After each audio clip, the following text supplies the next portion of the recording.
Good day everyone. Today we'll be talking about future value annuities.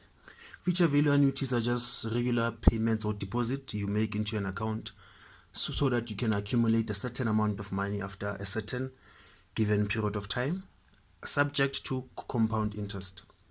So you use this formula to calculate your future value annuities, where the F stands for the future value of that annuity, the X is your installments, the N is the number of times that interest is added, and also the number of years. And then your I is your compound interest. But then remember that the N and the I, they're always linked. What do I mean when I say they're always linked? So we have this table here. So let me make this example. Let's say we have an annuity that is compounded daily, weekly, monthly, quarterly, semi-yearly. The interest we have is 10%, and then the number of years is 3 years. So the things I'm going to write in this row, they are the things that you should substitute with your I in the equation when you're calculating your future value annuity. And then the one on the N are the things you're supposed to substitute for your N when you're calculating your future value annuity. So let's say we have 10% interest compounded daily for 3 years. So your I here, it will be your interest in decimal form, which is 0.10 divided by how compounded it is. We are doing it daily, so it will be divided by 365. Therefore your I should be this. For your N is going to be the number of years of the annuity times how many times are we compounding it. We are compounding it daily, so your N is going to be that 3 times 365. So if we have it weekly, it's going to be 0.10 over, there are 52 weeks in a year, so this will be your I. Your N, it will be 3 times 52. Monthly, it will be 0.10 divided by 12, because there are 12 months in a year. And then your N, it will be 3 times 12. Quarterly, I, 0.10. Quarterly, there are 4 quarters in a year, so it's 4. So your N will be 3 times 4.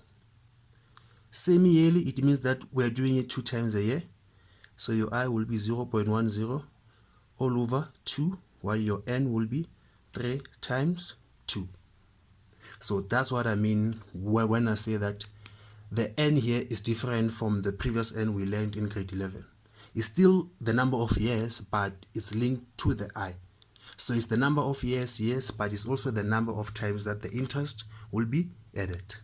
So now let's look at an example. So here's an example. The example says Caesar decides to save money, to start saving money. He pays 900 each month end, which earns him an interest rate of 8.25 per annum compounded monthly.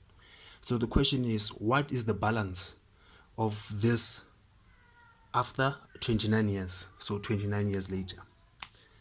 So now we know from this formula, we know that the X is what? It's going to be the 900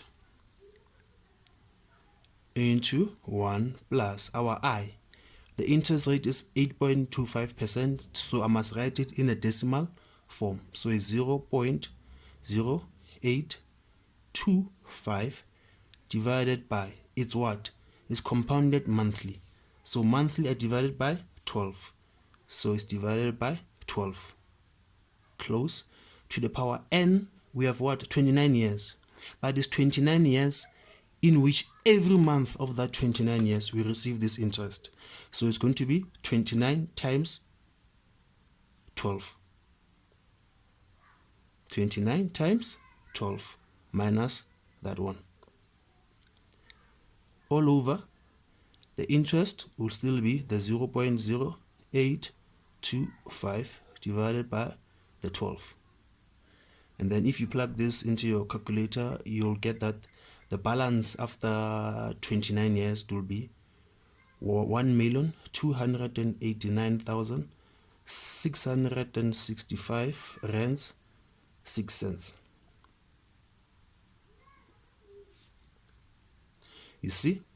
So this example does prove that the N and the I are linked. Because here, if they were not linked, I would have simply said 29. But no, it's 29, but in those 29 years, we get it every month. So it's 29 times the 12. So yes, if you can know how to alter your I and your N, I don't think you'll have any problems in calculating future value annuities. So as long as you understand that your I and your N are linked and you know how they are linked, I don't think you'll have any problem answering questions in future value annuities. So that's it for today. If you appreciate the content, please comment, subscribe, like and share.